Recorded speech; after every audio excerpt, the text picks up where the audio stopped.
ბატონო თემურ, გილოცავთ საივილო თარიღს, თქვენი ცხოვრების 75-მდე წელს. მინდა აღვნიშნო, რომ ყველა პატიოსანი ადამიანისათვის პიროვნების შეფასების ძირითადი კრიტერიუმი არის წესიერება და სწორედ ეს აუცილებელი თვისება უდევს საფუძვლად თქვენს მოღვაწეობას, როგორც ლიდერის, რომელსაც გააჩნია ღრმა ცოდნა, განათლება და მართვის გამოცდილება. თქვენი როგორც პატრიოტი ადამიანის ცხოვრების გზა სამაგალითოა თითოეული ჩვენთაგანისათვის და ეს მხოლოდ ლიტონის სიტყვები არაა.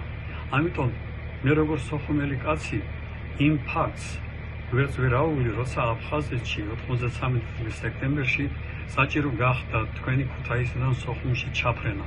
მიუხედავად დიდი რისკისა, თქვენ ეს უკუღმანოდ გადაწყვეტეთ.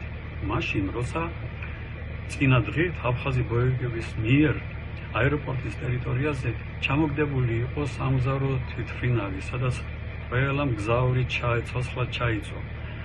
მაგრამ თქვენ მეუფესთან ერთად მაინც ჩაფრინდით სოხუმში და შეხვდით სოხუმის მერს, ჩვენს ხალხო გმირს გურამ გაბისკერიას. მე ვიტყოდი, რომ პოლიტიკოსისათვის მის ბიოგრაფიაში მარტო ასეთი ჩანაწერი მეტად მნიშვნელოვანია, მაგრამ თქვენ ფაქტს არ იყენებთ თავის წარმოსაჩენად. დღეს თქვენი დიდი შრომით აქტიურად აგრძელებთ ბრძოლას ქვეყანაში სამართლიანობის დამკვიდრებისათვის. ბატონო თემურ, მინდა გისურვოთ ჯანმრთელობა და თქვენს ოჯახთან ერთად ბედნიერად ცხოვრება.